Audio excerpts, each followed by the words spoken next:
जय हिंद, वंदे मातरम। दोस्तों,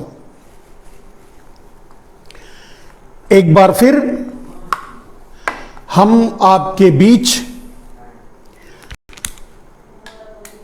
अपने विचारों को लेकर के आपके दरबार में उपस्थित हो चुके हैं। तो दोस्तों, आज हमने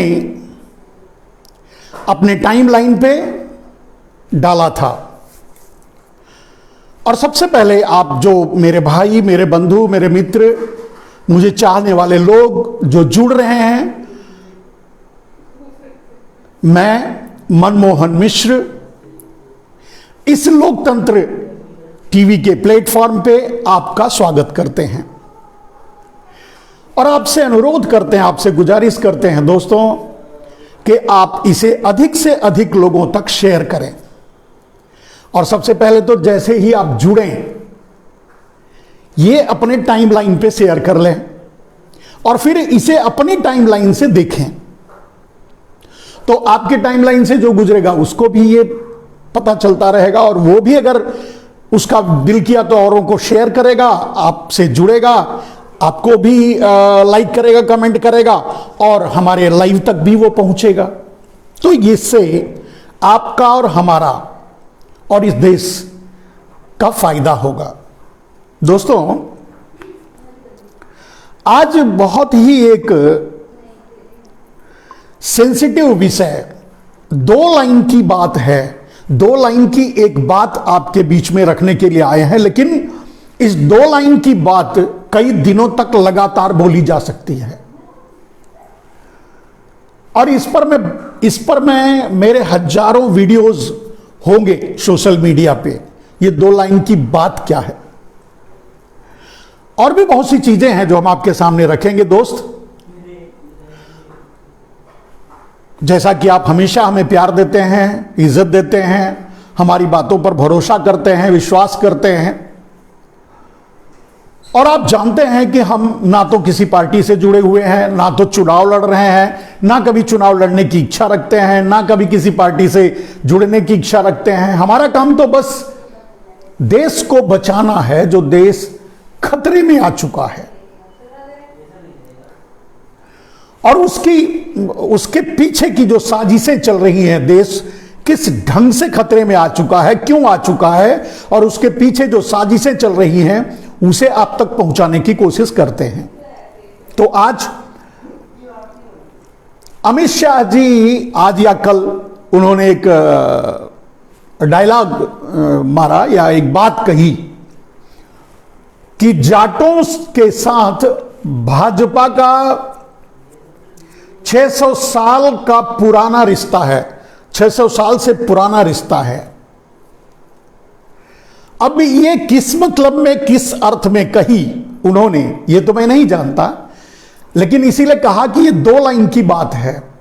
भाजपा के रिश्तेदार कौन हैं? वो तो जहां जाते हैं, जहां चुनाव होता है, वहां अमित भाई और नरेंद्र भाई जाकर कहते हैं यहां से तो हमारा बड़ा पुराना रिश्ता है। और अभी अमित भाई तो ये भी गिना भी दिए कि 650 साल पुराना रिश्ता है जाटों से उनका। अब ये किस अर्थ में उन्होंने कहा, ये तो मैं नहीं जानता, लेकिन मैं ये जरूर आपको बताना चाहूंगा कि भारतीय जनता पार्टी का किससे कितना पुराना रिश्ता रहा है, ये मैं आपके सामने आज रखने की कोशिश करूंगा बड़े साधारण तरीके से कि 650 साल की बात अगर अमित भाई कहते हैं तो सबसे बड़ा सवाल यह है कि 650 साल पहले तो भाजपा थी नहीं। भाजपा का उदय तो आजादी के बाद हुआ है। हां, भाजपा के कुछ ऐसे लोग जो बाद में भाजपा को बनाए, भाजपा में आए, या भाजपा के आइडल हैं, या भाजपा के निर्माता, या जो भी समझ लीजिए, अगर उनको भी मान लिया जाए तो उनका भी वजूद तकरीबन ये समझिए कि 1920 के बाद शुरू हुआ है, तो 70-80 साल उधर मान लीजिए और 20 साल इधर, मतलब 100 साल। अगर उनके जो जिनकी प्रेरणा, जिनको प्रेरक मानते हैं, अपने आरएसएस के जो संस्थापक लोग हैं, अगर उनको भारतीय जनता पार्टी से जोड़ते हैं और प्रेरणा मानते हैं और हैं भी, तो अगर उनको भी देख लिया जाए तो उनका भी वजूद 100 साल से पीछे का नहीं है। तो कहने का मतलब ये कि अमित भाई का कहना कि जाटों के साथ भाजपा का 650 साल पुराना रिश्ता है, यह एक जुमला भर है, लेकिन इसके बहुत से मायने हैं।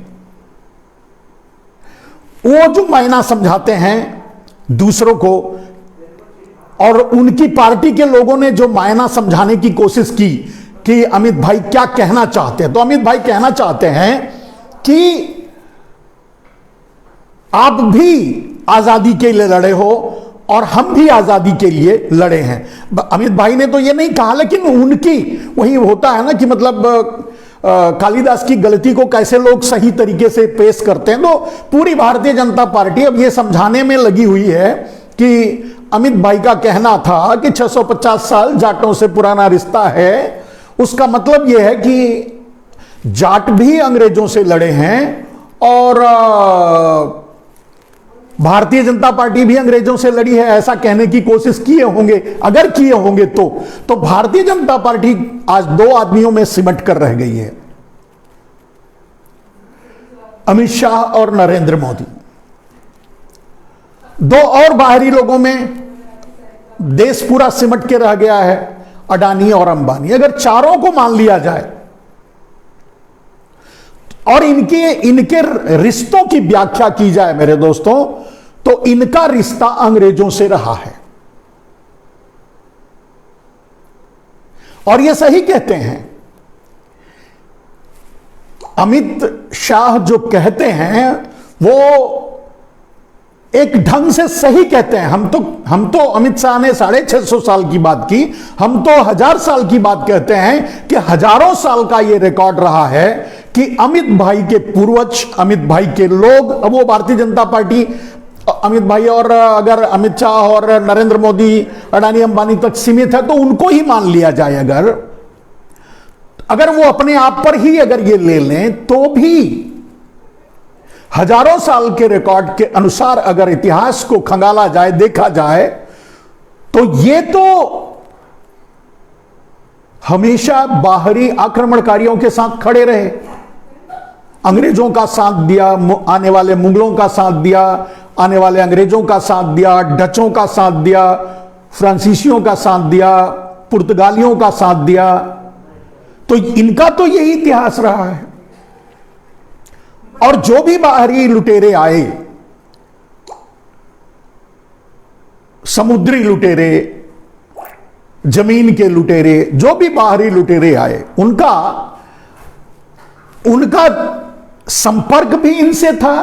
वो आए भी गुजरात से ही और वो इनके ही जरिए पूरे देश पर अपने आप को स्थापित करने में या देश पर कब्जा करने में या देश को गुलाम बनाने में कामयाब रहे। तो इस बात को तो अगर वो चाहें तो कह सकते हैं, अगर इस बात में लिया जाए, अगर उनके कहने का अर्थ अगर ये मान लिया जाए तो ये कहा जा सकता है। तो इस तरह से अगर देखा जाए तो अमित भाई के वंशजों का या अमित भाई के पूर्वजों का जो रिश्ता रहा है, ये गुजरातियों का जो रिश्ता रहा है, वो बाहरी आक्रमणकारियों से रहा है। जाटों से कहां होगा? जाट तो देश को आजाद कराने के लिए, फाइट करने के लिए, देश को गुलामी से आजाद कराने के लिए लड़ा है। वैसे ये ऐसे ही जुमले छोड़ते रहते हैं, इनके जुमलों का कोई मतलब नहीं होता। और जानते हैं कि ये इनकी तो थियरी है कि भाई जब जरूरत पड़े तो गधे को भी बाप बना लो। ये दूसरों को यही समझते हैं, गधा ही समझते हैं। ये क्या है ये नहीं जानते, लेकिन ये दूसरों को ऐसा ही समझते हैं। तो इसलिए अब देश ऐसा नहीं रहा। देश थोड़ा बहुत जानकारी रखने लगा है, इतिहास पढ़ने लगा है, सीखने लगा है, समझने लगा है, जांचने परखने लगा है। तो देश ऐसा नहीं रहा। तो दोस्तों, जब इनकी रिश्तेदारी के बारे में बात हो रही है तो थोड़ा सा उसकी व्याख्या कर दी जाए। अगर अमित शाह जी कभी किसी से रिश्तेदारी जोड़ें तो वो जरूर उसको क्लियर करें, साफ कहें, क्या कहते हैं, मतलब उसकी क्लियरिटी दें, साफ साफ कहें कैसी रिश्तेदारी। अब अगर इनकी, जैसे हमारे गुजराती भाइयों की रिश्तेदारी अगर कहा जाए तो गुजराती भाइयों का रिश्ता जाटों से रहा है, सिखों से रहा है, या फिर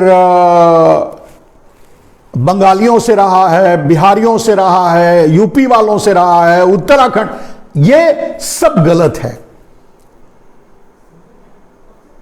इनका रिश्ता तो मात्र बाहरी आक्रमणकारियों से रहा है। मैंने अभी बताया कि डचों से, पुर्तगालियों से, अंग्रेजों से, मुगलों से, इनसे ही रहा है। और किसी एक व्याख्यान में मैंने कल एक कहीं कोई इनका ही कहा हुआ, नरेंद्र मोदी का कहा हुआ एक बाइट था जिसमें नरेंद्र मोदी ताल ठोक कर कह रहे हैं कि मैं पठान हूं। अब उन्होंने किस अर्थ में, किस मायने में, क्यों कहा, जरूर कहीं ना कहीं रिश्ता जोड़ना रहा होगा। तो जाते हैं विदेशों में भी, चीन से रिश्ता जोड़ के आ जाते हैं, उनकी रिश्तेदारी है, और अमेरिका से भी रिश्ता जोड़ लेते हैं, उनकी भी रिश्तेदारी है, और कहीं से भी, पाकिस्तान भी जाते हैं, वहां भी रिश्ता जोड़ के आ जाते हैं, उनकी भी रिश्तेदारी है, ऐसा वो कहते रहते हैं।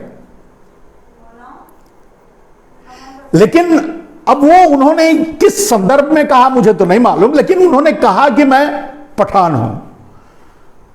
तो जहां तक मैं समझता हूं और आप भी समझते होंगे, तो पठान तो मुसलमान भाई होते हैं। अब नरेंद्र भाई अगर ये कहना चाहते हैं कि वो मुसलमान हैं, पठान है यानी मुसलमान हैं, तो उनका स्वागत है, ऐसी कोई बात नहीं है। कुछ कह सकते हैं, सभी उनका स्वागत करेंगे। लेकिन फिर अपने जो उनकी जो ट्रोल आर्मी है, उनकी भारतीय जनता पार्टी की जो आईटी सेल है, उनको बता देना चाहिए कि फिर नेहरू के पीछे क्यों पड़े रहते हैं, कि वो मुसलमान हैं, उनका खानदान मुसलमान है। जब नरेंद्र भाई खुद ही कहते हैं कि वो पठान है यानी मुसलमान हैं, तो नेहरू के पीछे पड़ने का तो कोई मतलब नहीं है। और अगर हमें नरेंद्र भाई कहते हैं कि वो मुसलमान है तो इसका स्वागत है। अब दूसरी बात पे आते हैं, इनकी रिश्तेदारी पे। तो दोस्तों, अगर गर्व से नरेंद्र भाई, अमित भाई अगर कह सकते हैं कि उनका कोई रिश्तेदार है,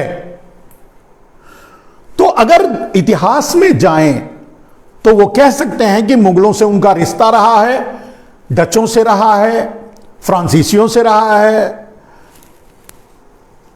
पुर्तगालियों से रहा है, और अंग्रेजों से रहा है। जितने लुटेरे भारत आए उन सबसे उनका रिश्ता रहा है, वो उनके रिश्तेदार रहे हैं, ये कह सकते हैं।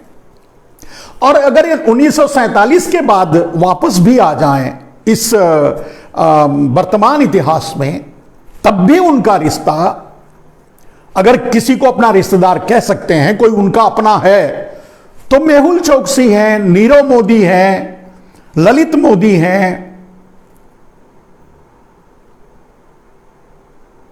हर्षद मेहता हैं, केतन पारेख हैं, ऐसे बहुत से नाम हैं जिनको वो अपने अगल बगल में बिठा करके अंतरराष्ट्रीय मंचों से इंट्रोड्यूस किया करते थे नरेंद्र भाई।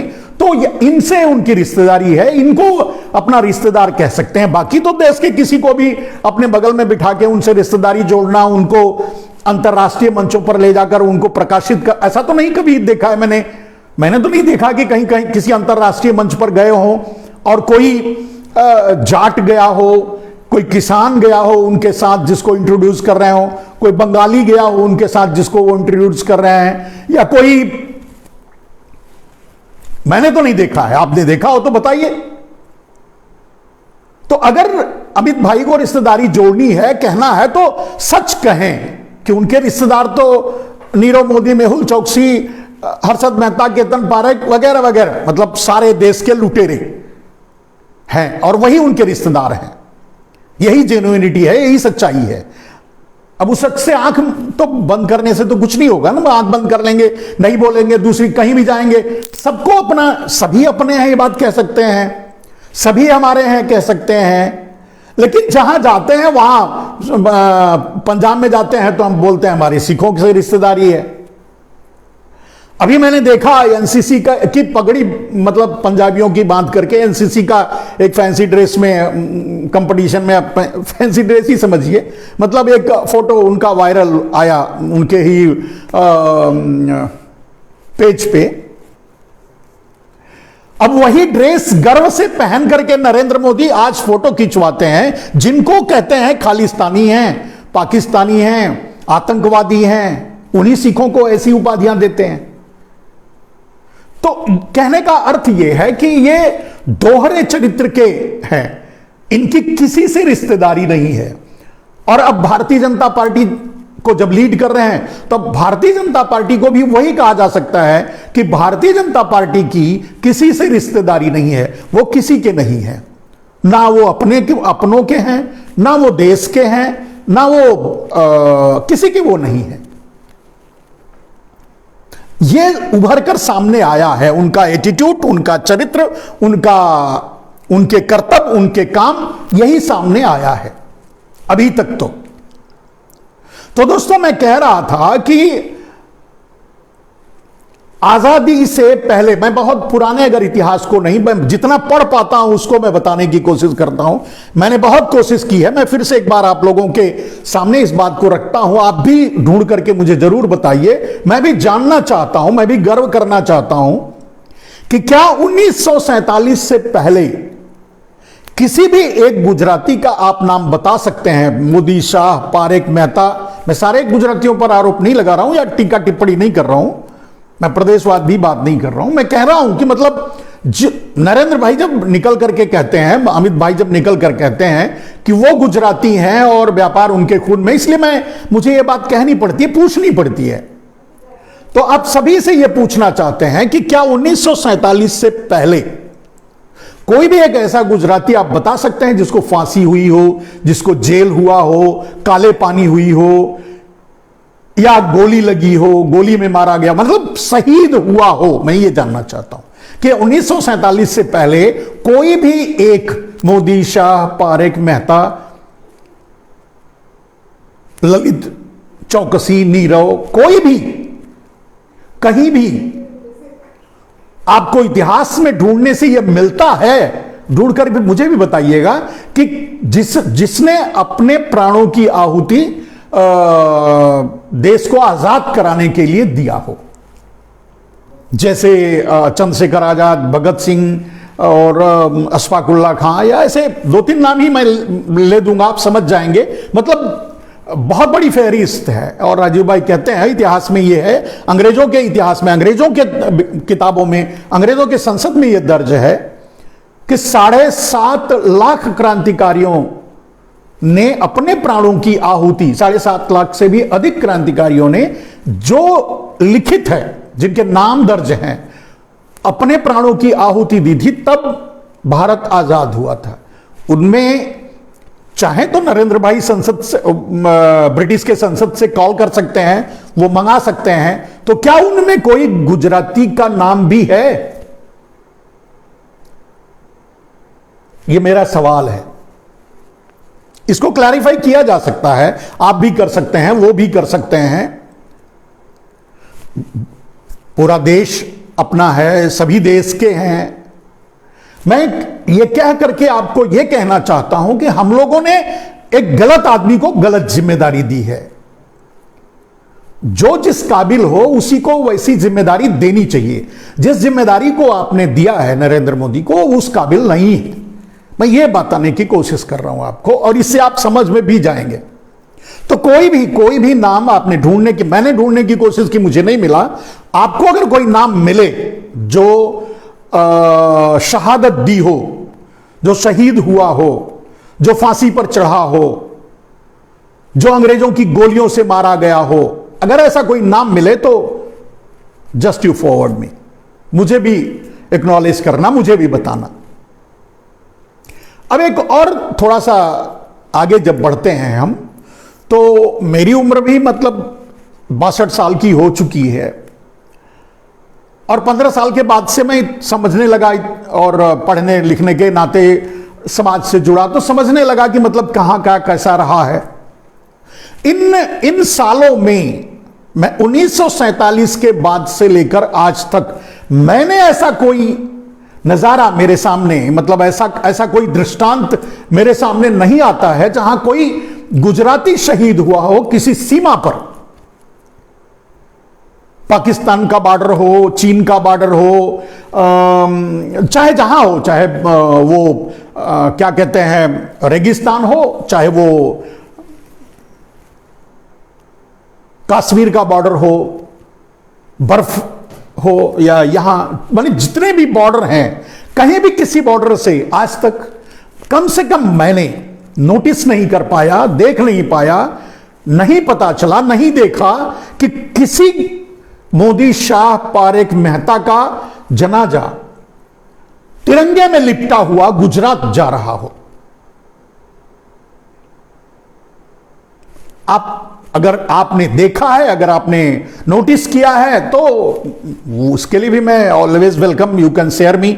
मैं अपने आप को सुधारूंगा और मैं उसको इंप्लीमेंट करूंगा, और मैं नाम के साथ उनको जरूर बताऊंगा कि भाई हम कहते तो हैं, लेकिन देखिए ये फला शाह, फला मोदी, फला चौकसी, फला नीरव, फला पारेख, फला मेहता शहीद हुए हैं, जो सीमा पर बॉर्डर पे शहीद हुए हैं। देश सबका है, सारे देश के अपने हैं, उनमें ये बातें ठीक नहीं, लेकिन जहां जिम्मेदारियों की बात होती है वहां मैं आप लोगों को यह समझाने की कोशिश करता हूं कि आप समझिए कि आप गलत कहां हैं। तब आपको दूसरे मुद्दों पर लेके आऊंगा कि वो नहीं होगा, गलत हो रहा है, क्यों हो रहा है। तो जब किसी के इतिहास को समझेंगे तभी उसके काम को समझ पाएंगे, नहीं तो नहीं समझ पाएंगे। आप यूं ही भटकते रहेंगे, आपस में ही लड़ते रहेंगे। अब दूसरे पहलू पर आते हैं मेरे दोस्त, कि 1947 के बाद से, अब ये दो तीन इतिहास तो बता दिया आपको कि इन्होंने कभी देश के लिए शहादत नहीं दी और देश को आजाद कराने के लिए शहीद नहीं हुए मेरे नॉलेज से। इन्होंने कभी बाद में भी 1947 के बाद वर्तमान में जो लड़ाइयां हुई उनमें कभी शहीद नहीं हुए मेरे नॉलेज से। बस मेरा ही नॉलेज बोल रहा हूं, अकॉर्डिंग टू मी। हो सकता है हुए हो तो आप बताइए। तो कहने का अर्थ, जो असली अब बात जो मैं कहना चाहता हूं, इन चीजों में तो इनका नाम कहीं नहीं आता। लेकिन जब भारत के 1947 के बाद से लेकर आज तक जब भारत के विकास की गति को देखेंगे, भारत के उद्योग, विकास, व्यापार या दुनिया, जो भी भारत के वर्चस्व, भारत जब चलने लगा, भारत आजाद हुआ तो भारत जब चलने की कोशिश करने लगा, भारत उठने की कोशिश करने लगा, भारत जब आगे बढ़ने की कोशिश करने लगा, तब इनका इतिहास जरूर मिलता है। तब से इनका इतिहास बड़ा जोरदार मिलता है। मैं जब अध्ययन करना शुरू किया, मैंने उसको रिसर्च किया, तो मुझे समझ में आया कि 1947 के बाद से लेकर जितने भी financial, institutional, well organised crime हुए हैं, यानी बैंकिंग फ्रॉड, इंस्टीट्यूशनल फ्रॉड, और ये सारी, मतलब बैंकों को फेल करके उनका पैसा लूट लेना, इंस्टीट्यूशन को फेल करके उनका पैसा लूट लेना, पैसे देश का लूट करके विदेश भाग जाना, इस तरह के जो इंस्टीट्यूशनल फ्रॉड हुए हैं, सबका सब नहीं, 90% इसमें मोदी, शाह, पारेख, मेहता यानी गुजरातियों का ही नाम है।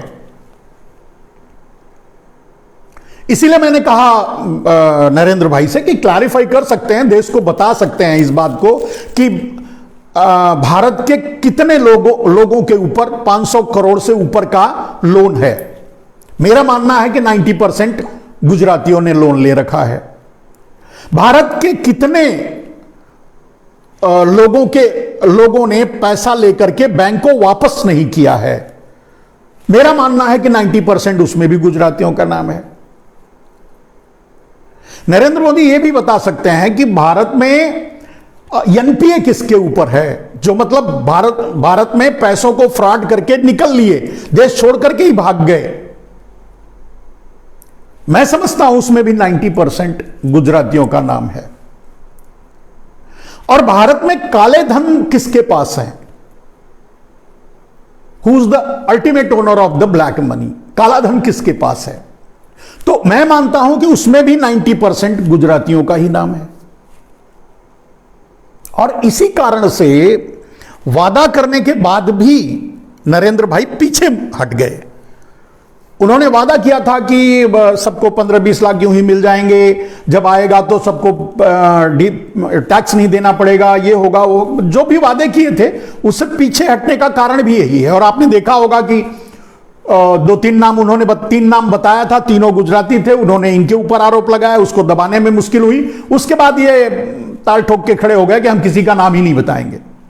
सुप्रीम कोर्ट ने भी कहा कि बता दीजिए, तब भी नहीं बताए। स्विस बैंक ने भी कहा कि हमने तो दिया ही बताने के लिए, आप बता दीजिए, तब भी नहीं बताया। बताते कैसे? क्योंकि उसमें 90% गुजरातियों के नाम थे। मैं यहां सवाल क्रेडिबिलिटी का उठाता हूं, जिम्मेदारियों का उठा रहा हूं। हमने किस आदमी को देश की जिम्मेदारी सौंपी है? हम कहीं गलत तो नहीं? आप के लिए भी यह बात है, आप कहीं गलत तो नहीं है? आप अपने निर्णय पर फिर से विचार कीजिए। करना चाहिए, नहीं करेंगे मत कीजिए, करना चाहिए। तो जब सारे इंस्टीट्यूशनल फ्रॉड और सारे ब्लैक मनी इनके पास है, सारे इंस्टीट्यूशनल फ्रॉड इनके रिश्तेदारों ने किया है, अमित शाह और नरेंद्र मोदी के, जैसा कि मैंने कहा, तो दूसरों से रिश्तेदारी क्यों जोड़ते हैं? जाते हैं सिखों को कहते हैं कि सिख हमारे रिश्तेदार। आप किसी सिख का नाम बताइए, एक आध मिल जाएगा कोई, सभी नहीं, लेकिन किसी सिख का नाम बताइए जो फ्रॉड करके देश छोड़ करके भाग गया हो। या किसी जाट का नाम बताइए जो फ्रॉड करके देश का पैसा लेकर के भाग गया हो। या किसी बंगाली का नाम बताइए कि फ्रॉड करके देश का पैसा लेकर के भाग गया हो। या फिर आप यह बता दीजिए कि जिनको सबसे ज्यादा टारगेट पे रखते हैं आप, मुसलमान, उनका ही बता दीजिए कि कितने मुसलमान देश को फ्रॉड करके लेकर भाग गए हैं। क्या कहते हैं उसको, वो तो आतंकवादी थे, उनको तो भागना ही था, कोई दाऊद इब्राहिम और वगैरह जैसे जैसे लोग। लेकिन कितने मुसलमान बैंकों का फ्रॉड करके, बैंकों को फेल करवा करके, इंस्टीट्यूशनल फ्रॉड करके, देश को धोखा दे करके भाग गए हैं देश छोड़कर, कितने मुसलमान। और जिन्होंने अपराध किया होगा, जिनको आप कहते हो अतीक अहमद, उत्तर प्रदेश चुनाव जीतने के लिए जिन मुसलमानों का नाम लेते हो, वो हैं, वो उनको जेल में डाल रहे हो, वो उनके पर कार्रवाई कर रहे हो, करो, वो कोई बात नहीं है। लेकिन उनमें से कोई ऐसा है क्या जो मतलब 1000 करोड़, लाख करोड़, 6000 करोड़, 10,000 करोड़ लेकर के, 9,000 करोड़ लेकर के देश छोड़ के भाग गया, निकल लिया, और आप नहीं भगाया? वो कहते हैं, हम नहीं कहते। वो कहते हैं कि आप नहीं भगाया, आपने उनको जाने का अवसर दिया, आपने चांस दिया, आपने उनको निकाला, से पैसे दिया। तो आपकी रिश्तेदारी तो उनसे है। आप दूसरों से रिश्तेदारी जोड़कर, दूसरों को अपना कह करके, दूसरों को अपना रिश्तेदार कह के या मतलब कहते हैं ना कि हमारा रिश्ता है, कह देते हैं। कहने के लिए तो कह सकते हैं भाई, सबसे इंसानियत के नाते कह सकते हैं। लेकिन जब ये कहते हैं कि आप जाट हो और आपसे मेरा रिश्ता है, तब गलत कहते हैं। हम सभी भारतीय हैं, हमारा सभी का एक दूसरे से रिश्ता है।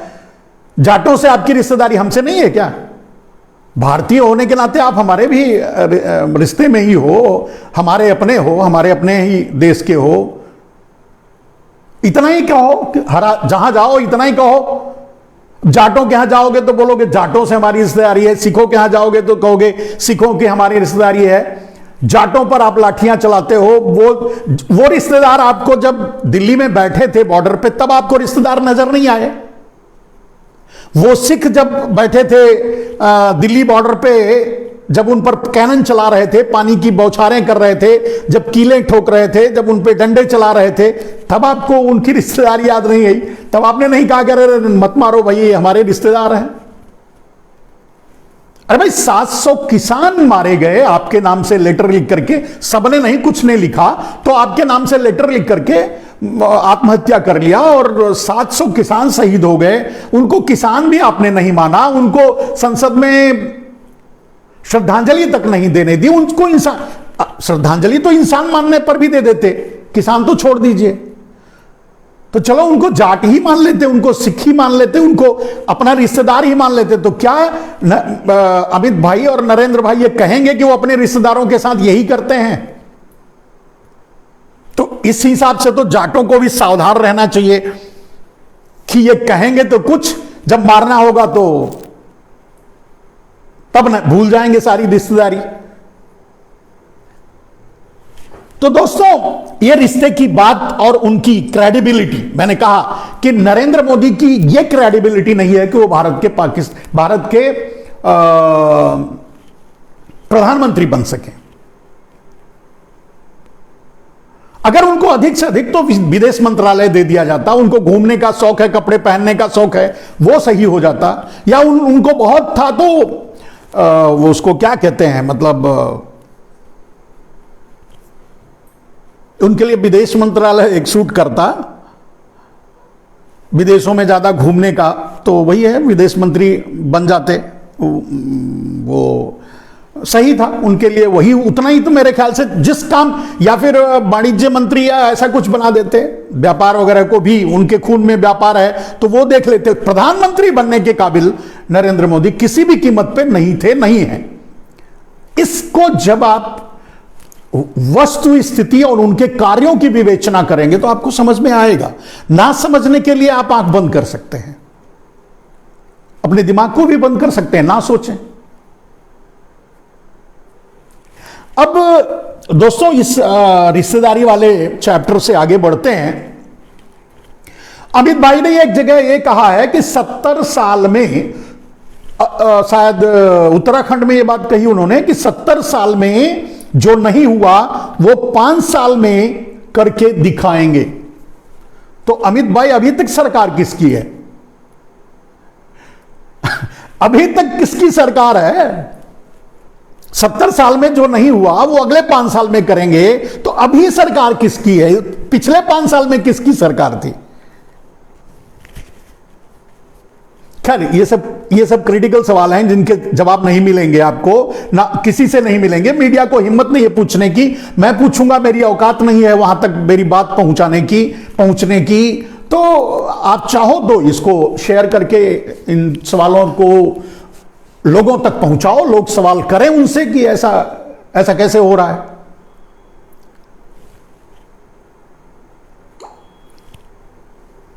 करीब 5-7 दिन पहले मैंने एक लाइव किया था, उसमें कहा था, अपने देशवासियों के लिए एक संदेश दिया था, किसानों के लिए, कि भाई नरेंद्र मोदी भले ही 80-20 की बात करें, उनके लोग भले 80-20 की बात करें, उसका अर्थ आप 80-20 मत लीजिए, उसका अर्थ अच्छे बुरे में ले लीजिए। 20% बुरे हैं, 80% अच्छे हैं।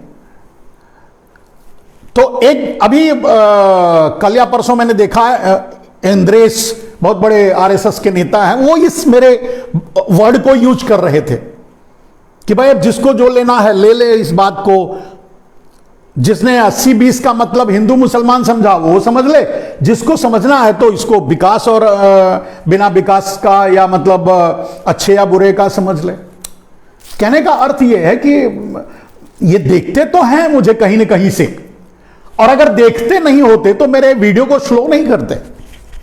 मेरे वीडियो की स्प्रेडिंग को, मैं भी टेक्नोलॉजी से ही जुड़ा हुआ हूं, मेरा बिजनेस टेक्नोलॉजी ही है मेरे दोस्त, तो मैं इसको समझता हूं। मेरे वीडियोस को, मेरे लाइव को स्लो नहीं करते। फेसबुक से मिलकर इसे स्लो डाउन नहीं करवाते। तो करने दीजिए, वो तो आप लोगों के ऊपर है। आप लोग कितना इसको उठाते हो, कितना दूसरों तक पहुंचाते हो, या आप लोगों के सहारे हम हैं। हम तो जानते हैं वो ऐसा ही करते रहेंगे। अब एक और विषय पर आते हैं मेरे दोस्त, वैकेंसी है। अब आते हैं हम एक और मुद्दे पर, जो जहां छात्रों पर लाठियां बरसाई गईं, डंडे बरसाए गए। हालांकि कुछ पुलिस वालों को सस्पेंड हुए, वो तो ये सब दिखावे, ये सब कार्यवाही सब दिखावे के लिए होती है। जब सबका ध्यान हट जाएगा तो फिर से वो काम पे ले लिए जाएंगे पुलिस वाले, ऐसा कुछ नहीं है। तो मुद्दा क्या है मेरे दोस्त? वैकेंसी है। आप पूरे देश के युवा आज तड़प रहे हैं, तरस रहे हैं, छटपटा रहे हैं नौकरी के लिए, बेरोजगार के लिए। तो पहले इसको समझिए कि क्या वैकेंसी नहीं है? वैकेंसी है, नौकरी है, नौकरी दी भी जा सकती है। लेकिन वैकेंसी के लिए फॉर्म लिए जाते हैं, फॉर्म भरने का ड्रामा किया जाता है, उससे भी मतलब आम आदमियों से, गरीबों से पैसे वसूल लिए जाते। ना तो एग्जाम होता है, एग्जाम होता तो बराबर नहीं, एग्जाम होता तो लीक करवा देते हैं। यानी नौकरी का देने का ड्रामा तो उन्हें करना है, लेकिन नौकरी देनी नहीं है। अब आप सवाल उठाएंगे कि जब नौकरी है, ये तो सही बात है, सरकार खुद ही कहती है कि इस विभाग में इतना पद खाली, इस विभाग में उतना पद खाली। भाई मोदी के और अमित शाह के मंत्रालय में ही बहुत से पद खाली हैं, उनके ही अपने विभाग में, उनके अपने कार्यालय में ही। तो ये पद जो खाली हैं, अभी रेलवे में के नाम पे, कभी इनके नाम पे, कभी उनके नाम, कभी टीचर्स के नाम पे परीक्षाएं करवाते हैं, नौकरी देने का बहाना ढूंढते हैं, नाटक नौटंकी कर देते नहीं हैं। इसका अर्थ क्या है? मतलब उसमें बाधा आ जाती है। पेपर लीक हो जाए, पेपर लीक भी यही करवाते हैं, उसमें बाधा आ जाती है, मैटर कोर्ट चला जाता है, ये भी यही करवाते हैं। ये सारी चीजें करते क्यों? ड्रामा क्यों करते हैं? क्योंकि वो दिखाना चाहते हैं कि हम आपके लिए नौकरी देने का प्रयास कर रहे हैं, लेकिन देते नहीं है। तो देना क्यों नहीं चाहते? ये आप समझना पड़ेगा आपको। अगर इस बात को आप समझ जाएंगे तो आपको इनके खेल का असली मतलब समझ में आ जाएगा, या देश की दुर्दशा, या देश आगे किस मोड़ पे, किस राह में जा रहा है। मैं जब कहता हूं बार बार कि देश गुलामी की ओर ले जा रहे हैं, तो इसका अर्थ आपको समझ में आ जाएगा। तो सारा ड्रामा करने के बाद किसी न किसी बहाने से नौकरी दी नहीं जाती।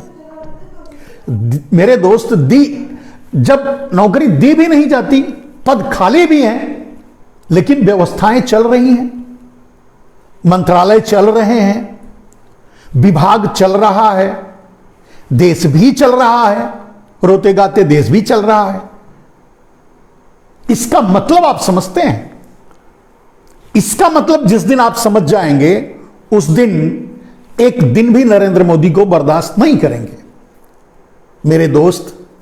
इसका मतलब यह है कि यह पूंजीवादी व्यवस्था, पूंजीवादी अर्थव्यवस्था, अडानी, अंबानी, वॉलमार्ट और अलीबाबा या अंतरराष्ट्रीय या राष्ट्रीय पूंजीवादियों द्वारा यह रचा गया षड्यंत्र, यह पूंजीवादी व्यवस्था को अब आपकी जरूरत नहीं है। मैंने जो कल कहा था उसी को इलेबरेट कर रहे हैं, आप समझने की कोशिश कीजिए। आपको देने का नाटक किया जाएगा, आपको नौकरी नहीं दी जाएगी, व्यवस्था चलती रहेगी, चलती रह। अब जैसे मान लीजिए शिक्षा विभाग है, शिक्षा विभाग में बहुत से पद खाली है, नहीं दिया जा रहा है, चल रहा है शिक्षा व्यवस्था। स्वास्थ्य विभाग में बहुत से पद खाली है, नहीं दिया जा रहा है, भरा जा रहा है, फिर भी चल रहा है। जब चल रहा है तो आपको नौकरी क्यों दे? तो इसके दो कारण हैं।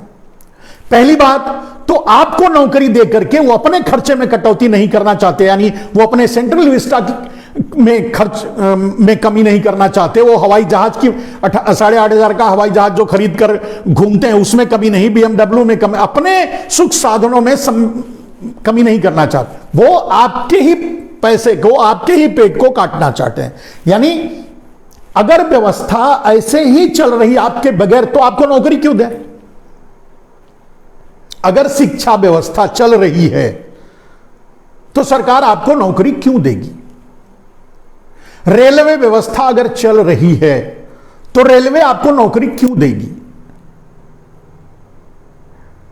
कानून व्यवस्था है, स्वास्थ्य व्यवस्था है, जब हर व्यवस्थाएं, विधायिका है, संसदीय प्रणाली है, जहां भी आपकी जरूरत है, चाहे पुलिस विभाग हो, चाहे सीआरपीएफ विभाग हो, चाहे मिलिट्री हो, चाहे क्या कहते हैं एयरफोर्स हो, चाहे air force, military, navy, railway, insurance, उड्डयन, पर्यटन, इन सब में ही सरकार नौकरियां देती थी और पद खाली पड़े हैं। लेकिन सरकार वो इसलिए नहीं देना चाहती आपको क्योंकि जरूरत ही नहीं है। पद तो खाली पड़े हैं लेकिन काम तो उनका चल रहा है। जब उनका काम चल रहा है तो आपको क्यों नौकरी दें? अपना खर्चा क्यों बढ़ाएं? अपने खर्च में कटौती क्यों करें? तो आप एग्जाम दे करके डंडे लेकर बाहर निकलेंगे तो गोली खाएंगे, डंडे खाएंगे, आवाज उठाएंगे, नौकरी मांगेंगे तो मारे जाएंगे। लेकिन इसका कारण क्या है दोस्त? कारण जब आप समझ जाएंगे तो आप फिर ना तो मांगेंगे और ना वो देने वाले तो है नहीं, आप मांगे या ना मांगे। नौकरी आपको देने वाले नहीं है, नौकरी आपको मिलनी नहीं है, आप मांगे या ना मांगे। जो भी छात्र प्रयास कर रहे हैं, पढ़ रहे हैं, मिलिट्री में जाना, तो मिलिट्री में कोई रिक्वायरमेंट, मिलिट्री में भर्ती ही नहीं करना चाहते, बल्कि वहां से और जो रिटायर हो रहे हैं, जो और हैं तो उनको भी वॉलंटरी रिटायर पर भेज रहे हैं। सीआरपीएफ में भी वही है, पुलिस में भी वही है, बीएसएफ में, मैंने बॉर्डर सिक्योरिटी फोर्स में भी वही है, नेवी में भी वही है, एयरफोर्स में भी वही है। जरूरत कहां है? और जरूरत जहां है वहां ना होने के बाद भी आपके नई भर्ती ना होने के बाद जो है व्यवस्था उसी से काम चल रहा है तो आपको क्यों देंगे? इसे कहते हैं एक व्यापारी प्रधानमंत्री। मैंने कहा शुरू में इतना लंबा जो लेक्चर दिया उसका अर्थ यह होता है कि आपने एक गलत आदमी को चुना है। वो आपके बारे में नहीं सोचेगा, वो अडानी अंबानी के बारे में सोचेगा। फिर से मैं आ गया उसी मुद्दे पर, लेकिन आप कहोगे कि मैं फिर वही बात उसी मुद्दे पर आ गया। लेकिन अब इस सच को समझ लीजिए तो आप समझ में आ जाएगा। अगर नरेंद्र मोदी को रेलवे बेचना है तो आपको नौकरी देंगे क्यों देंगे? आगे अडानी ले लेंगे तो उसके बाद कैसे चलाएं? एयरपोर्ट बेचना है, कंपनियां बेचनी है, इंस्टीट्यूशन बेचना है, यहां तक कि ऑर्डिनेंस फैक्ट्री बेचनी है, क्या बोलते हैं दूर संचार यानी बीएसएनएल बेचना है। जब अगर उनको बेचना है तो उसमें नौकरी कहां से देंगे, क्यों देंगे? और आने वाला जो मालिक है अडानी अंबानी, वो पहले से ही इनडायरेक्ट करते होंगे कि भाई हम आपके जो एम्प्लॉइज हैं उनका बोझ नहीं उठा पाएंगे, हम तो उनको निकालेंगे। और इसी पर सौदेबाजी होती है। अब यहां फर्क आता, अब यहां फर्क को समझिए। अगर यही नरेंद्र मोदी की जगह कोई एक आम प्रधानमंत्री देश के किसी भी कोने का होता, आम आदमी होता, अगर वो गुजराती नहीं होता और व्यापारी नहीं होता, दोनों चीज नरेंद्र मोदी के, मैं नहीं कहता, तो अगर वो व्यापारी नहीं होता तो वो ये काम नहीं करता। वो ये देखता कि हमारे जिन्होंने हमें वोट दिया है, जिन्होंने हमें प्रधानमंत्री बनाया है, हम उनको नौकरी देंगे। हम इस व्यवस्था को, स्वास्थ्य व्यवस्था को चलाएंगे, शिक्षा व्यवस्था को हम चलाएंगे। हमारे लोग बेरोजगार हो जाएंगे, हम कहां जाएं? जो खाली पद भरे हैं, खाली पद पड़े हैं, उनको उनमें भर्ती करेंगे, उनको भरेंगे, हम अपने लोगों को रोजगार देंगे। अगर एक आम आदमी होता, एक पारिवारिक एक आम आदमी, आम इंसान होता तो ऐसा करता। लेकिन एक गुजराती व्यापारी, जो नरेंद्र मोदी कहते हैं कि वो गुजराती, वो कहते हैं कि मैं भारतीय हूं, मेरे खून में व्यापार है, तो भी मैं चुप रहता। लेकिन वो कहते हैं कि मैं गुजराती हूं और मेरे व्यापार मेरे खून में है, तो वो व्यापार कर रहे हैं। तो आपकी जरूरत नहीं है, जरूरत भाई वैकेंसी है, वो वैकेंसी वो नहीं भरना चाहते, तो आपको नौकरी कहां से देंगे? क्योंकि आपकी जरूरत नहीं, आपका खर्चा उठाना नहीं चाहते। तो आप कहेंगे कि ये नौटंकियां क्यों होती हैं परीक्षाओं की और इसकी उसकी, या दूसरे मीडिया जैसे हम देखते हैं, हमारे रवीश भाई रोज परेशान हो जाते हैं, इनका उनका, यहां की भर्ती वहां की भर्ती, ये दिखाते वो अब वो शायद उनको भी ये बात समझ में नहीं आती कि ये सिर्फ दिखाने के लिए ही किया जाता है। अगर ये भर्तियों का नाटक भी ना करें तो देश को समझ में आ जाएगा ना कि नरेंद्र मोदी गुजराती है और उनके खून में व्यापार है और व्यापार कर रहे हैं, व्यापार के नाते सबको नौकरी नहीं दे रहे हैं, क्योंकि वो बचाना चाहते हैं, उस पैसे से सेंट्रल विस्टा बनाना चाहते हैं, उस पैसे से वो देश विदेश घूमना चाहते हैं, भ्रमण करना चाहते हैं, इंजॉय करना चाहते हैं। लोग समझ जाएंगे। तो समझना यह है, अगर हम बड़े पत्रकार, बड़े जो अपने आप को टैलेंटेड समझते हैं, वो पत्रकार भी इस बात को इस तरह से नहीं बोल पाते। मैं समझ नहीं पाता कि वो ऐसा क्यों नहीं बोल रहे हैं, वो ये क्यों नहीं बता रहे हैं। कहीं परीक्षा हो रही है तो पेपर लीक हो जा रहा है, कहीं पेपर लीक हो गया तो वो कोर्ट में चला जा रहा है, कहीं परीक्षा कंप्लीट भी हो गई तो भर्ती को लेकर के कोर्ट में चला जा रहा है। मतलब उन्हें फाइनल नौकरी देनी है, चाहे शिक्षा विभाग हो, चाहे स्वास्थ्य विभाग हो, चाहे, और उनको देना नहीं है। खाली पद है, दिखाना है, भर्ती का नाटक करना है, वैकेंसी निकालनी है, देना नहीं। क्यों देना नहीं है? क्योंकि उस ऑर्गेनाइजेशन को बेचना है। शिक्षा विभाग, शिक्षा में जो प्राइमरी स्कूल्स थे, जो बेसिक शिक्षा जहां से मिलती थी बच्चों को, उसे भी अब प्राइवेट करना चाहते हैं, जो सरकार चलाती थी। वैसे भी शिक्षा में सब सरकारी तंत्र, क्या बोलते हैं, प्राइवेट तंत्र आ गया है। फीस देते देते आप मर रहे हैं। नरेंद्र मोदी वादा करते हैं फीस माफ हो जाएगी, ये हो जाएगा, वो ये हो गया, कुछ किसी का कुछ नहीं होने वाला। मतलब कहने का अर्थ यह है कि जब आपका प्रधानमंत्री यह तय कर लिया है कि उसे बेचना है, तो उस पर खर्च क्यों करेगा? उस पर अपॉइंटमेंट क्यों करेगा?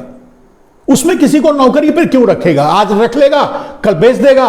तो कल आप, जैसे मान लीजिए एक उदाहरण के लिए, रेलवे में खूब जम के भर्ती कर ले, जितने पद खाली हैं भर दें, और भरने के बाद रेलवे को, अडानी को बेचने लगे, तो आप धरना प्रदर्शन करोगे, क्योंकि आप एम्प्लॉइज बन जाओगे उनके।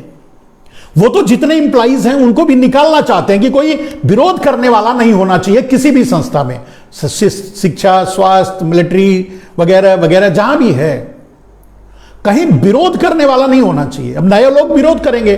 जैसे मान लीजिए कि आपको नौकरी दे दी, आपको रेलवे से 10 लाख भर्तियां कर दी, आपको नियुक्ति पत्र आ गई, आप जाकर के नौकरी ज्वाइन कर लिए, और पता चला कि सौदा हो गया, अडानी को रेलवे पूरा दे दिए, तो पहली बात तो अडानी आपको नहीं रखेंगे।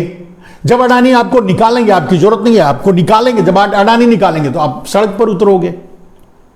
अब उस सड़क पर जब उस समय उतरोगे तो ज्यादा डेंजरस है, मतलब ज्यादा खतरनाक स्थिति बन जाएगी, अदर देन अभी आपको जब परीक्षा के नाम पर, फार्म के नाम पर, लीक के नाम पर, इन सब के नाम पर उलझा के रखेंगे तो आप कुछ नहीं कर पाओगे, आप उनकी साजिश को समझ ही नहीं पाओगे। आज जो बच्चे रेलवे फूक रहे हैं या धरना कर रहे हैं, प्रदर्शन कर रहे हैं, उनको ये बात कोई समझाने वाला है नहीं कि बच्चा तुमको नौकरी मिलनी ही नहीं है, नौकरी का ड्रामा है, ये मिलना नहीं है। और मिलना इसलिए नहीं है क्योंकि इनको बेचना है।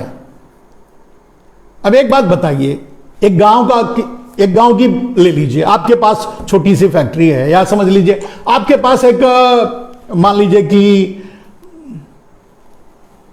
एक जमीन है जिसमें खेती बाड़ी करते हैं, कुछ मजदूर हैं, तो सबसे पहले आप मजदूरों को हटाएंगे, जो हैं उनको हटाएंगे, फिर से नए मजदूर नहीं रखेंगे, क्योंकि आपको बेचना है। इस लॉजिक को कोई समझ नहीं रहा है। और पूरी मीडिया, जो मतलब गोदी मीडिया, वो तो 80-20 में लगी हुई है, वो उस तरह से समझा रही है। और जो मूर्धन्य पत्रकार अपने आप को कहते हैं, भाई हम अजीत भाई हुए, अभिसार भाई हुए, या साक्षी हुई, या जो भी अब मूर्धन्य पत्रकार अपने आप को मानते हैं, उनसे मैं पूछ रहा हूं कि वो इस एंगल को क्यों नहीं समझते कि सरकार को वो करना नहीं, सिर्फ नाटक करना है। इस एंगल से बच्चों को समझाइए, देश को समझाइए कि वो मरे ना, कोई और रास्ता देखें। नौकरियां इसलिए नहीं दी जा रही हैं, वैकेंसी इसलिए नहीं फिल की जा रही क्योंकि उसे बेचना है। और अगर फिल कर दी जाएंगी तो आप जब उसी नौकरी में जाओगे तो कल आप ही धरना प्रदर्शन करोगे, मैं नहीं बेचने दूंगा। अब अगर रेलवे में मतलब 10 लाख भर्ती कर लें, वही 10 लाख कल सड़क पर उतरेंगे कि रेलवे नहीं बेचने देंगे। इस समय तो कैसे भी किसी नाम से, महामारी के नाम से लोगों को मार मार के निकाले हैं, खाली किए हैं बेचने के लिए, अब बेच लेंगे। तो बेचने, जब कहने, मैंने एक एग्जाम्पल, छोटा सा एग्जाम्पल दे दिया गांव से, कि जब बेचना है तो वो मजदूर क्यों रखेंगे। वही बात होती है कि अगर एक फैक्ट्री मालिक है, छोटे से कस्बे में फैक्ट्री चलाता है, और उसके पास जो मजदूर हैं उनमें से धीरे धीरे कम कर रहा है, वो ज्यादा बढ़ाएगा क्यों? नहीं बढ़ाएगा क्योंकि कम आदमी से काम चल रहा है, क्योंकि आज पूरे देश की व्यवस्था चल रही है आपके बगैर। 7 साल में कोई भी भर्ती, कोई भी नौकरी किसी को नहीं मिली, फिर भी देश चल रहा है ना, यानी आपकी जरूरत नहीं है। तो आप इस बात को समझिए। और मैं पत्रकारों से भी, जो मूर्धन्य पत्रकार अपने आप को समझते हैं, विद्वान समझते हैं, वो भी इस एंगल से लोगों को समझाएं कि बच्चे निराश होकर इस तरह का कदम ना उठाएं, क्योंकि सरकार का टारगेट ही है कि वो बेचना, तो वो इसलिए उसको, उस पदों को भरना उनका टारगेट ही नहीं है, उनका विजन ही नहीं, मिशन ही नहीं है। आपको नौकरी मिलेगी जब वो बिक जाएगा, तो टेंडर पे, संविदा पे आपको नौकरी उसी में मिल जाएगी, 2-5 हजार की, आपको 5 हजार, 8 हजार, 10 हजार जो भी मिलेगा। आप जो अभी उम्मीद कर रहे हैं, कुछ बच्चे कह रहे थे ना कि अगर चलो 25-30 हजार हमको मिल जाता है तनख्वाह तो हम अपना घर चलाएंगे, आपको 25-30 हजार मिल जाएगा तब तो आप पागल हो जाएंगे। यही तो मोदी नहीं चाहते ना। मोदी चाहते हैं कि आपको 5 हजार, 7 हजार, 10 हजार इतना मिले कि अपने बीबी बच्चे को खिला लो, और पढ़ाओ मत, पढ़ाने के लिए भी आपके पास पैसे ना रहें। भाई गरीब रहेगा इंडिया, नहीं पढ़ेगा, अनपढ़ रहेगा इंडिया, तभी तो वोट करेगा मोदी को, तभी तो वो 80-20 की बात करेगा, तभी तो वो हिंदू मुसलमान की बात करेगा। तो 2-3 सब्जेक्ट्स हैं जिनको, जो बड़े डरावने होते हैं, और जिनसे हम बड़े पत्रकारों को भी मैंने देखा है कि वो उससे बचते हैं। अब आते हैं मेरे दोस्त, फाइनली बड़े जोर शोर से एक बात का सोशल मीडिया और उसमें मोदी के, मतलब अडानी अंबानी चैनल्स यानी गोदी मीडिया में और इन सब में बड़ी तेजी से चलता है कि फला ने कह दिया कि जिन्ना तो क्रांतिकारी था, या जिन्ना तो क्या कहते हैं, वही जिन्ना क्रांतिकारी थे, ऐसा कह दिया, या कुछ और। लेकिन मैं अब अगर आपसे और इस देश को बताने की कोशिश करूं, समझाने की कोशिश करूं, मैं नहीं जानता कि आपका आईक्यू लेवल इसे टच कर पाएगा कि नहीं, लेकिन फिर भी मैं अपनी बात अपने तरीके से, विनम्रता से यह बताने की कोशिश करता हूं। एक उदाहरण के अनुसार, आप एक गांव में रहते हो, आपका भरा पूरा परिवार है, आप 2 भाई हो, और दोनों भाई अपनी जमीनों को की लड़ाई लड़ते हो, बढ़िया मेहनत करते हो, सब कुछ करते हो, दोनों भाई हो, सब कुछ करते हो अपने घर के लिए, परिवार के लिए, सब कुछ करते हो।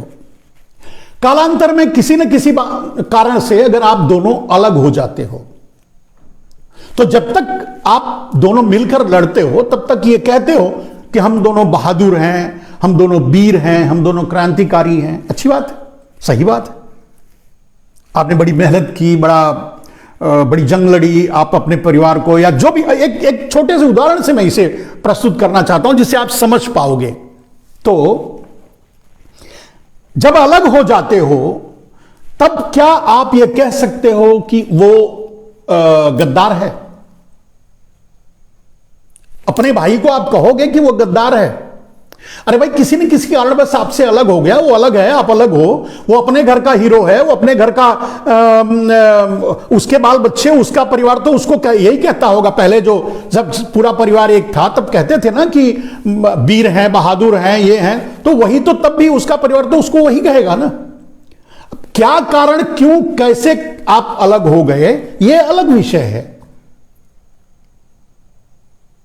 और वो कारण और क्यों समझने के लिए जरूरत नहीं है। जो मुट्ठी भर अंग्रेज या मुट्ठी भर अंग्रेज आप आते हैं आपके देश में, आप पर राज करके 200 साल चले जाते हैं, तो आपका वैचारिक स्तर तो बिल्कुल ही नीचे है।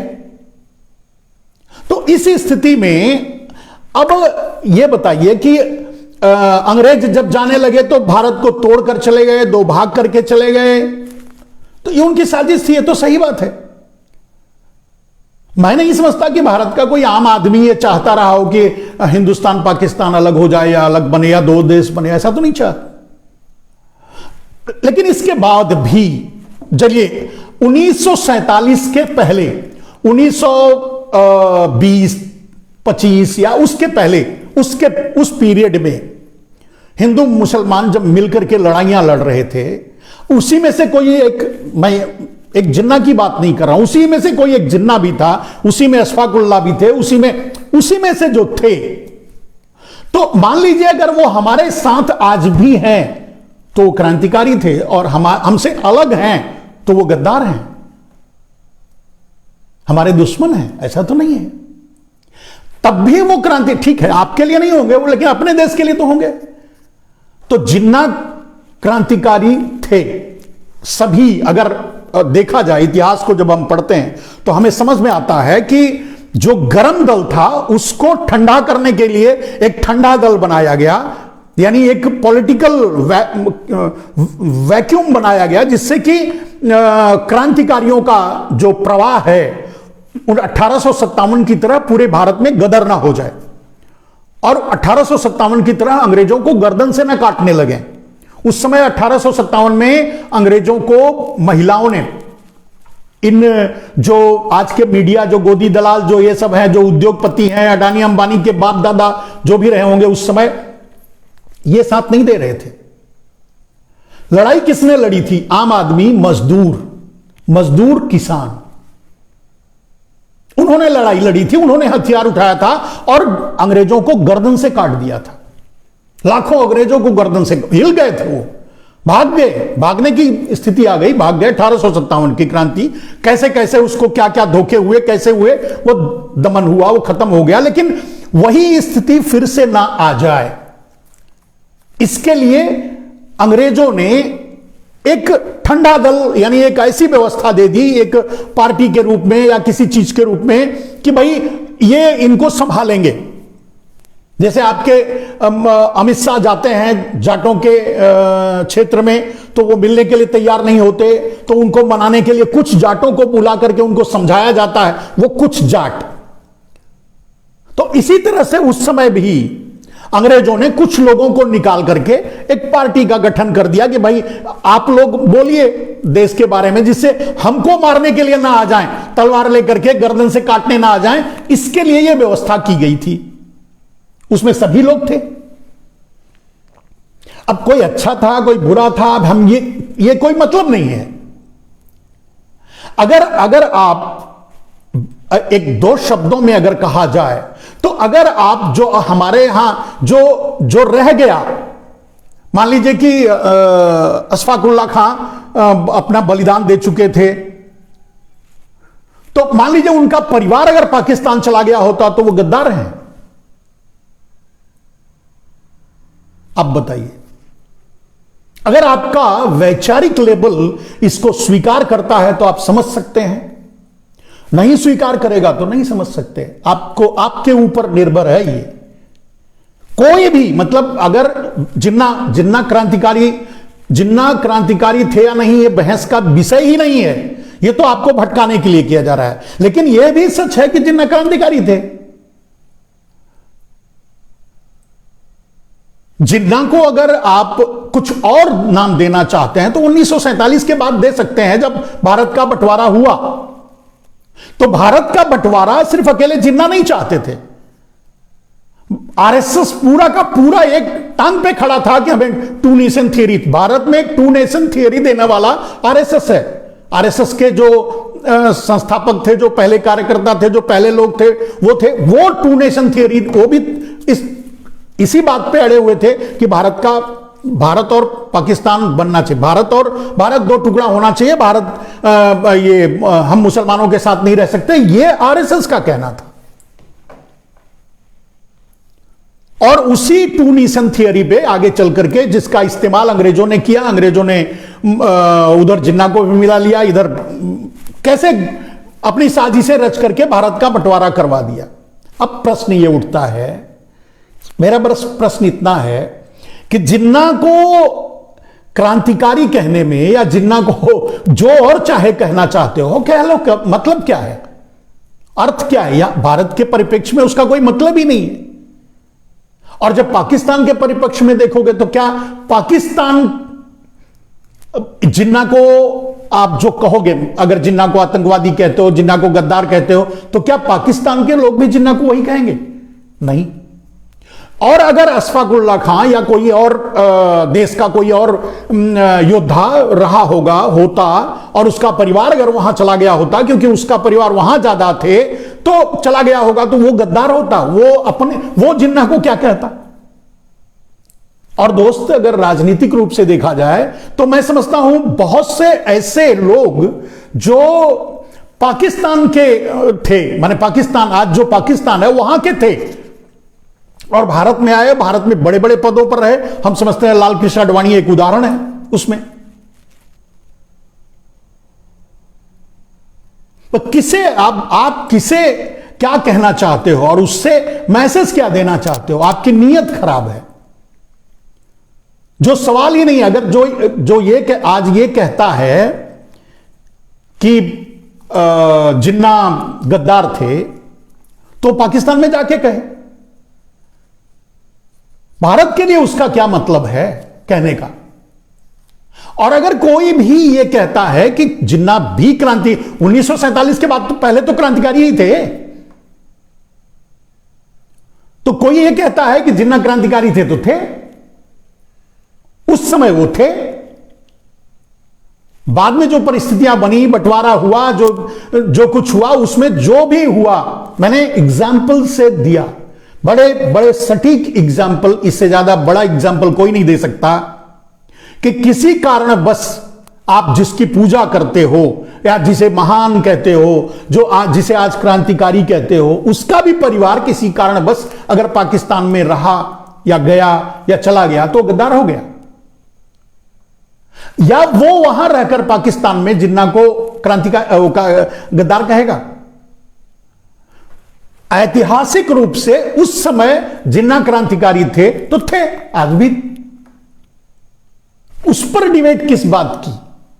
लेकिन जानते हैं, जब ये साजिशें ये लोग नहीं करेंगे, गोदी मीडिया नहीं करेगी, तो आप बहके कैसे? आपके असली मुद्दे, मैंने अभी 1 घंटा जो आपको बताया कि साजिशें जो रची जा रही हैं, एक व्यापारी प्रधानमंत्री देश को बेचना जब चाहता है, तो अब एक साधारण सा उदाहरण आपको दे देता हूं, दूसरा एक और ले लीजिए। आपको अगर अपना घर बेचना है तो पहले घर को खाली करना पड़ता है, उसमें जितने किराएदार रहते हैं उनको निकालना पड़ता है, तभी तो आप घर बेचते हो। उसमें जो महरी होती है, उसमें जो दूध देने वाला होता है, उसमें जो साफ सफाई करने वाला होता है, सबको पहले निकालते हो, उसके बाद उस घर को बेचते हो, राइट? अगर आपको समझ में आ रही है तो समझ जाओ। तो नरेंद्र मोदी को सबको, किसी को नौकरी नहीं देनी, सबको निकालना है। निकालना इसलिए है क्योंकि बेचना है देश को। इस बात का, इस चैलेंजिंग सवालों का जवाब नरेंद्र मोदी, भारतीय जनता पार्टी कोई नहीं दे सकता। और मैं चैलेंज करता हूं उनको, मैं जो अपने आप को बड़े पत्रकार मानते हैं, बहुत बड़े ब्रिलियंट साबित करने की कोशिश करते हैं अपने बातों से, मैं उनको भी कह रहा हूं कि आप इस बात को, मैं जो कह रहा हूं वो सही है या गलत।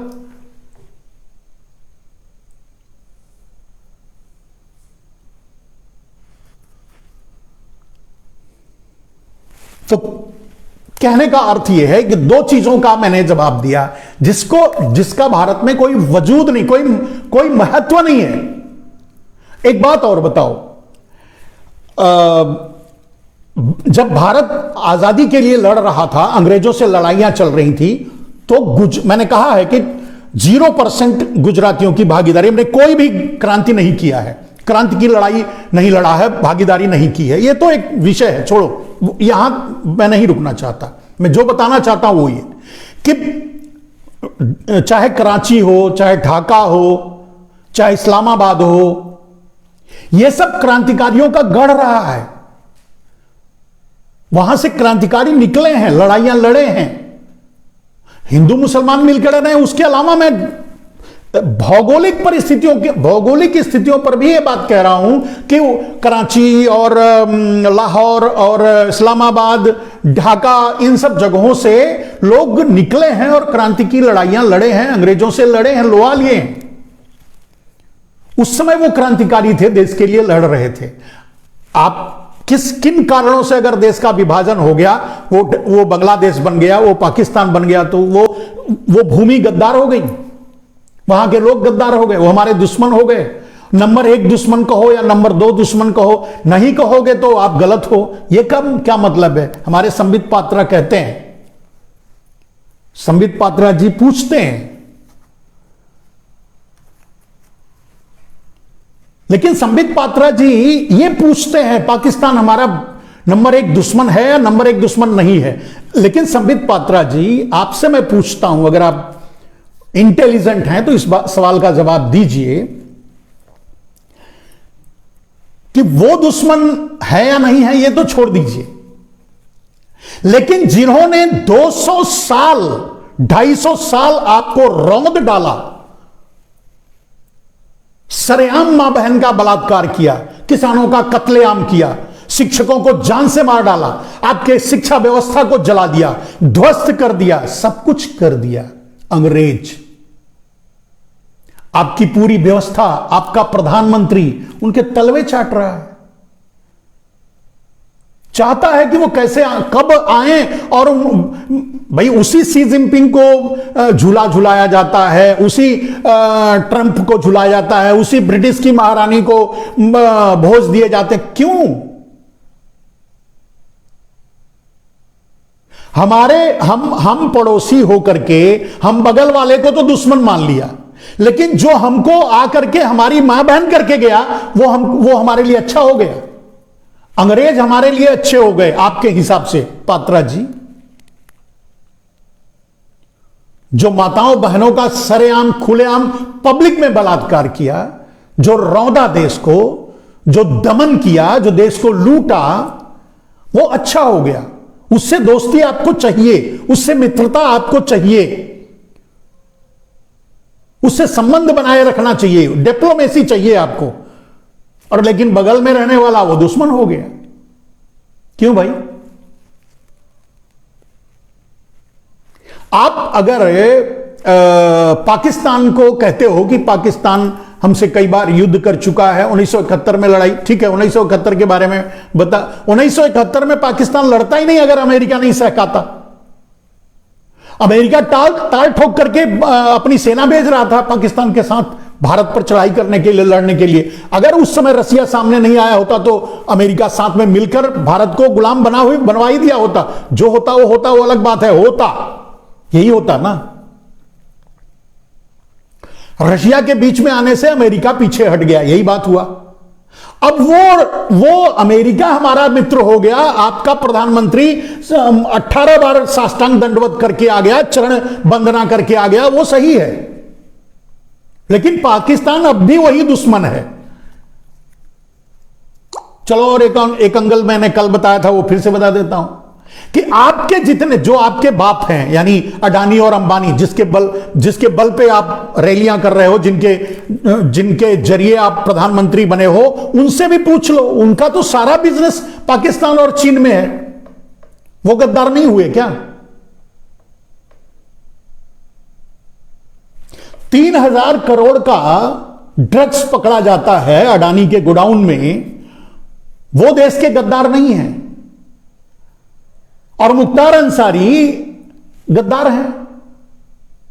मुख्तार अंसारी इसलिए गद्दार हैं क्योंकि आपको मुख्तार अंसारी के जरिए उनके पूरे 20% की कम्युनिटी यानी पूरे मुसलमानों को निशाना साधने के लिए आप मुख्तार अंसारी का नाम ले रहे हो।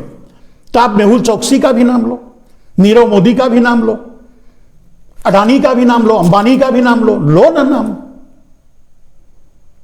और जो पुराने लोग हैं वो जानते होंगे, अंबानी बंधु का, अंबानी के बाप की बात कर रहा हूं, मतलब उनके पिताजी का उदय और बिजनेस में मतलब ये ऊपर जाना, एक क्या रऊफ लाला है, उनके पहले कोई एक क्या होते थे वो, स्मगलर, नाम अभी याद नहीं आ रहा है, वो भी मुसलमान ही थे।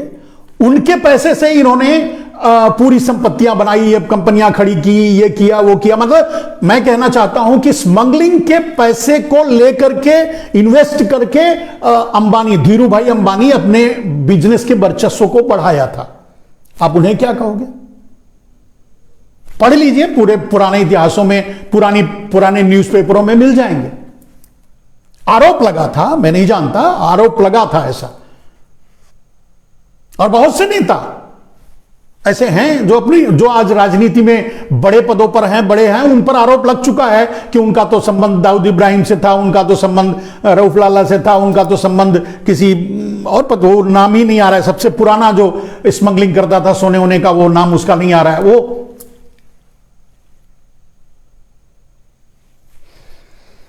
दोस्तों, जो पूरी बात बता करके मैंने आपको यह बताने की कोशिश की कि घर खाली करवाना है और घर नरेंद्र मोदी को बेचना है।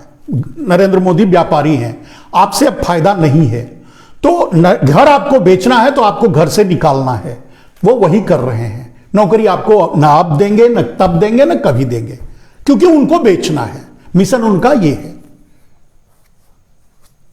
और आप अगर अपने आप को एनालिसिस करेंगे, आप समझेंगे, तो आपको पता चलेगा कि इस समय आप गांव के आवारा पशु से ज्यादा वैल्यू इस पूरी व्यवस्था के लिए, यानी पूंजीवादी व्यवस्था के लिए आपकी कीमत नहीं है। आप आवारा पशु हो, आपकी जरूरत नहीं है। आपको तो 5 किलो अनाज दे दिया जा रहा है, आप खाओ, खा के मरो, जिंदा ही क्यों हो भाई? जो घर खाली करवा रहा है, आपको रखना ही नहीं चाहता, रहने ही नहीं देना चाहता, जो बेचना चाहता है, बेचेगा तभी जब खाली करोगे। ये साधारण सी लॉजिक है यार। आपका कोई मकान वकान हो, अगर बेचने जाओगे तो पहले खाली करवाओगे, तब, नहीं तो कोई नहीं लेगा। तो मोदी को बेचना है, आपसे खाली करवाना है। चलिए, बहुत ज्यादा ओवरडोज हो गया, आज 1.25 घंटे हो गया। फिर भी आज के लिए बस इतना ही। जय हिंद, वंदे मातरम। मैं उन सबों को डायरेक्ट इनडायरेक्ट जो जुड़ते हैं, मुझसे जुड़ते हैं, उनकी भी अपनी जिम्मेदारी बनती है कि ये बातें लोगों तक पहुंचाएं। आपकी, अगर देश बचाना चाहते हो तो। एक बहुत ही खतरनाक दौर से देश गुजर रहा है। आम आदमी, हर आदमी भ्रमित है। यहां तक कि बड़े, मैं इंटेलेक्चुअल पत्रकारों की बात कर रहा हूं, जो गोदी मीडिया वो तो है बिकी हुई है, वो भी उस मुद्दों को, उस बातों को नहीं पकड़ पाते और नहीं तरीके से कह पाते या नहीं बता रहे हैं। जय हिंद, वंदे मातरम।